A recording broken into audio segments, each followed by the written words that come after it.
मूर्तियों पर फूल माला चढ़ाना कैसा है? मूर्तियों पर फूल और माला चढ़ाना ये कुफ्र है। जो ऐसा करेगा, ख़ास तौर से वो लोग जो सियासत में हिस्सा लेते हैं, लोगों का वोट जमा करने के लिए ऐसी कबीह हरकतों का इर्तिकाब करते हैं, ये बिल्कुल कुफ्र है, क्योंकि इसमें काफिरों के देवताओं की ताज़ीम बिल्कुल ज़ाहिर है, इसलिए कुफ्र है। और ऐसे शख्स पर तजदीद ईमान बीवी वाला हो तो तजदीद निकाह, और किसी से मुरीद हुआ हो तो तजदीद बायत लाजिम व ज़रूरी है। चौथा सवाल है, बैंक से मिली जायद रकम यानी बैंक से मिलने वाला इंटरेस्ट लेना कैसा है?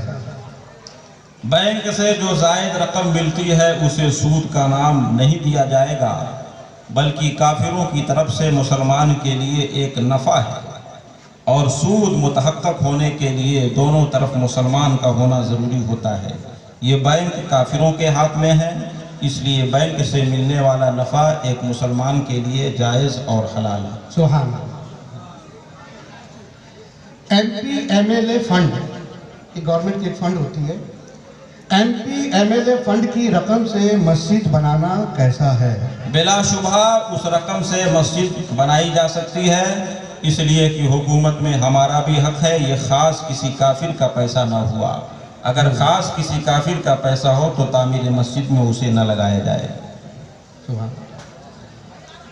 आस्तीन चढ़ाना, ये आस्तीन है, ये इसको ऐसे मोड़ना, आस्तीन चढ़ाना या पैंट का नीचे से मोड़ना या ऊपर से मोड़ना और फिर उसी हालत में नमाज पढ़ना, नमाज का क्या हुक्म है? पैंट को नीचे या ऊपर से मोड़ना यह कफ़े सौब कहलाता है, और कफ़े सौब मकरूह तहरीमी है।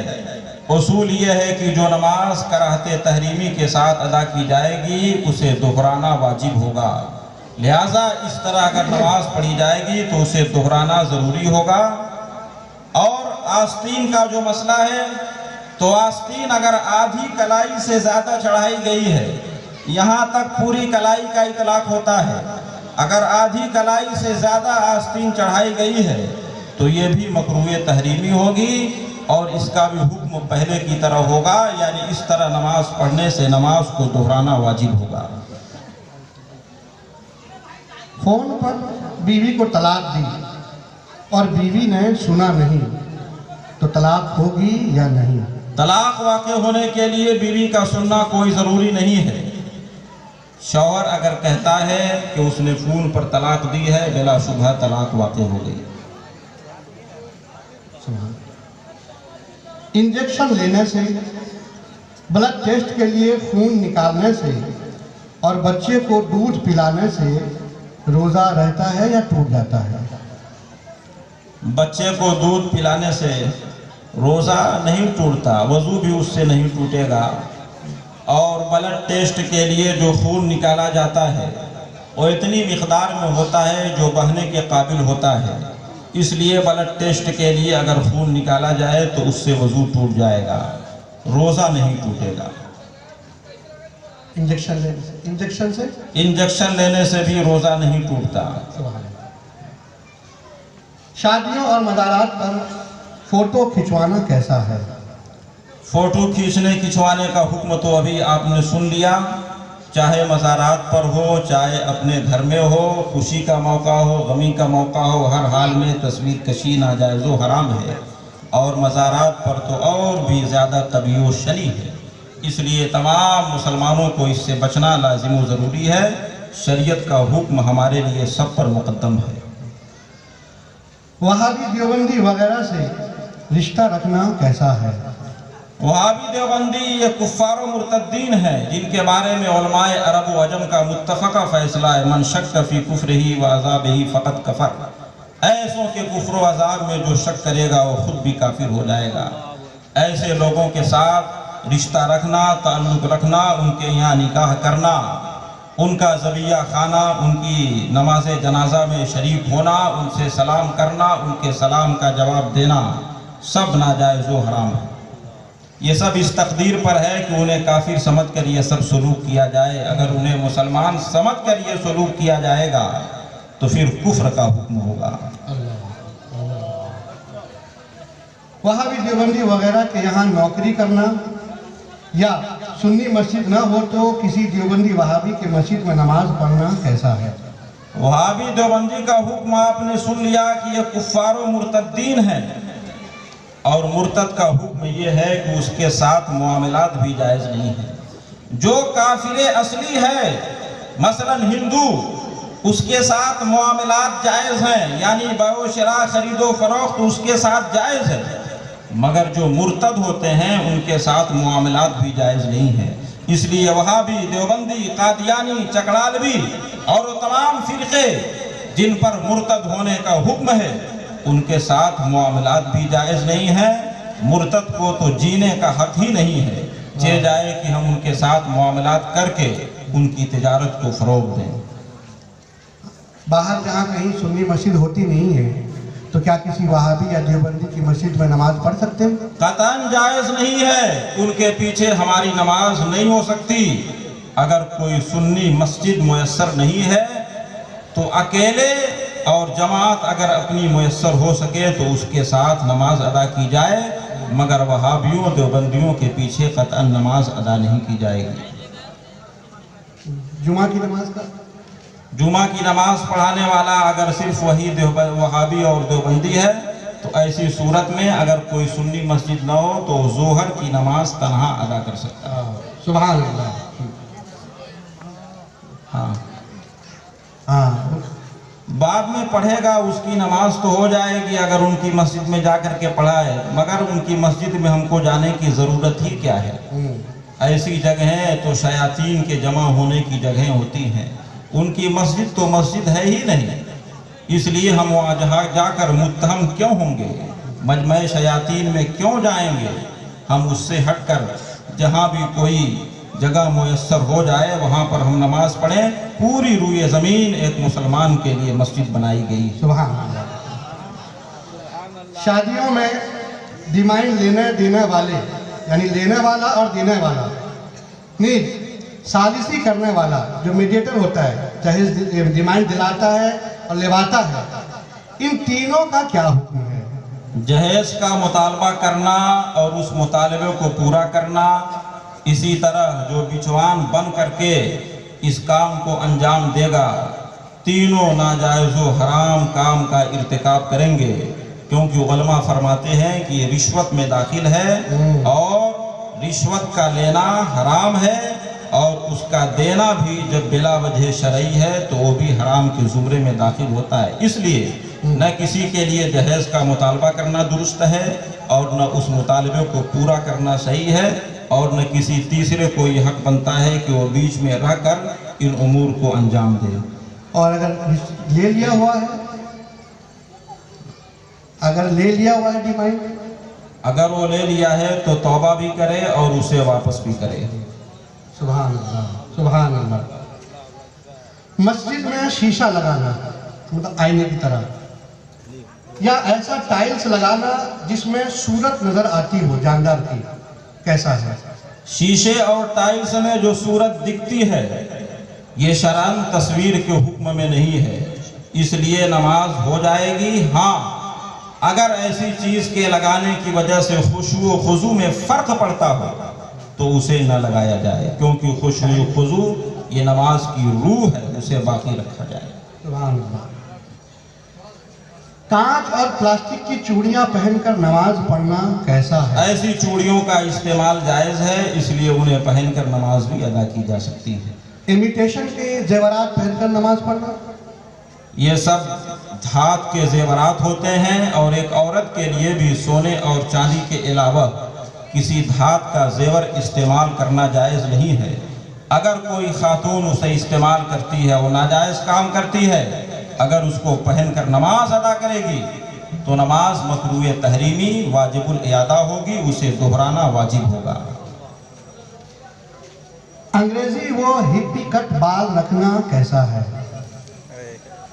अंग्रेजी बाल जो ख़ास काफिरों की वज़ा हों उनको रखना मना है, उनसे बाज रहा जाए।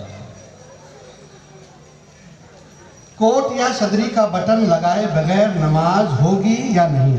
कोट या सदरी का बटन अगर न लगाया गया जब भी नमाज हो जाएगी, अगर लगा लें तो बेहतर है। किसी की गुफ्तगू रिकॉर्ड करना बगैर इजाज़त के फिर उसे फैलाना, ये कैसा है? इजाज़त अगर है तो रिकॉर्ड करके फैलाने में कोई हरज नहीं है। इजाज़त की दो सूरतें होती हैं, सराहतन और दलालतन। दोनों तरह में से जिसकी भी इजाज़त मिल जाए, सराहतन तो यही है कि हम आपसे कह दें कि हमारी गुफ्तगू रिकॉर्ड करके फैला दी जाए, और दलालतन का मतलब ये होता है कि अगर आप रिकॉर्ड करके फैलाएं तो हमें कोई तकलीफ़ न हो। ये भी इजाज़त की एक सूरत है। तो अगर इजाज़त दलालतन या सराहतन साबित है तो रिकॉर्ड करके फैलाने में कोई हरज नहीं है। और अगर गुफ्तगू करने वाले ने मुमानात कर दी है, सराहतन या दलालतन उसकी तरफ से मुमानात पाई जा रही है, तो ऐसी सूरत में उसे रिकॉर्ड करना और फैलाना दुरुस्त नहीं होगा। हाफ शर्ट या हाफ टी शर्ट पहनकर नमाज पढ़ना कैसा है? अगर उसके अलावा कोई फूल आस्तीन का कपड़ा मौजूद हो तो उसे पहनकर नमाज अदा किया जाए। फिर भी अगर कोई हाफ शर्ट पहनकर नमाज पढ़ लेता है जबकि फूल आस्तीन का कपड़ा उसके पास मौजूद है, जब भी नमाज हो जाएगी मगर कराहत तंज़ीही के साथ होगी। और अगर फूल आस्तीन का कपड़ा उसके पास मौजूद नहीं है तो बिला कराहत भी हाफ शर्ट पहनकर उसकी नमाज अदा हो जाएगी। नक़द और उधार की कीमत अलग अलग रखना कैसा है? मतलब ये है कि बाइक अगर आपने डाउन पेमेंट पूरा दे के लिया तो 1 लाख, और अगर आपने किस्तों में लिया या बाद में पैसा देंगे लिए तो 1,20,000। तो ये कीमत रखना देने लेने वाले दोनों के लिए क्या हुक्म है? नक़द और उधार दोनों की कीमत अलग अलग हो सकती है, मगर खरीदो फरोख्त के वक्त ही ये मुतय्यन कर लिया जाए कि हम नक़द बेच रहे हैं और उसकी कीमत ये होगी, या हम उधार बेच रहे हैं और उसकी कीमत ये होगी। ऐसा न हो कि हमने बेच दिया 1000 रुपये में और जब खरीदने वाले ने देने में ताख़ीर की तो हमने कहा कि ताख़ीर करने की वजह से अब तुम्हें 11 और 1200 रुपया देना पड़ेगा। ऐसा करना जायज़ नहीं है। शौहर के इंतकाल के बाद औरत की चूड़ियों को तोड़ देना कैसा है? बिला शुबहा ये इसराफ और फजूल खर्ची में दाखिल है। इसलिए शौहर के इंतकाल के बाद एक औरत के लिए जायज़ नहीं है कि वो अपनी चूड़ियों को तोड़े, बल्कि उन चूड़ियों को उतार कर रख दे। जब उसकी इद्दत ख़त्म हो जाए, अगर वो चाहे उन चूड़ियों को इस्तेमाल कर सकती है, मगर तोड़ देना ये किसी तरह जायज़ नहीं होगा कि इसराफ है, माल को फजूल खर्च करना है जिसकी इजाज़त नहीं है। इन्नल मुबज़्ज़िरीन कानू इख्वानश शयातीन, कुरान ने फजूल खर्ची करने वालों को शैतान का भाई करार दिया है। इसलिए दौरान इद्दत औरतें चूड़ियाँ निकाल कर रख लें और जब इद्दत ख़त्म हो जाए तो उन चूड़ियों को इस्तेमाल कर सकती हैं। किसी वहाबी या देवबंदी वगैरह मुर्तद से अपनी बेटी या अपनी बहन का निकाह करना कैसा है और क्या ये निकाह हो जाएगा? अभी आपने सुन लिया कि वहाबियों और देवबंदियों पर मुर्तद होने का हुक्म है। मुर्तद का निकाह दुनिया में किसी से नहीं हो सकता, यहाँ तक कि एक मुर्तद का मुर्तदा से भी निकाह नहीं हो सकता। इसलिए अगर कोई सुन्नी अपने बेटे या बेटी की निकाह किसी मुर्तद या मुर्तदा से कर देता है तो ये निकाह शरअन बातिल है। जो कुछ मिलना होगा सोहबत होगी, ये सब ज़िना और बदकारी होगी।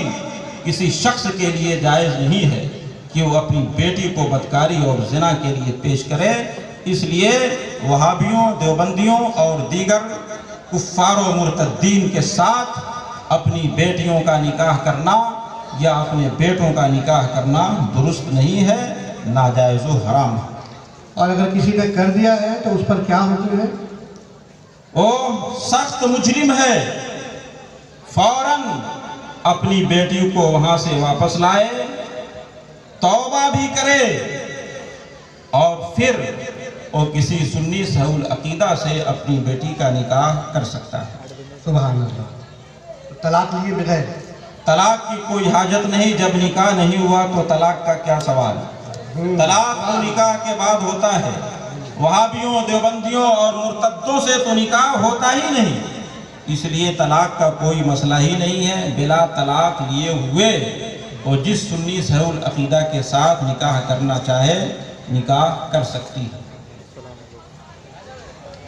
کسی بزرگ کے مزار پہ حاضری کا کیا طریقہ ہے؟ انتہائی ادب و احترام کے ساتھ حاضری دی جائے۔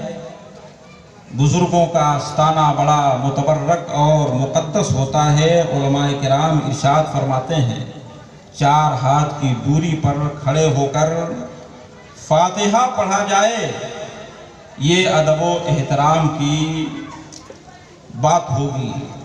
بعض لوگ قبروں کو چومنے لگتے ہیں، قبروں کو چومنے سے منع کیا جائے گا، اور وہاں سجدہ کرنا یہ تو بالکل جائز ہی نہیں ہے۔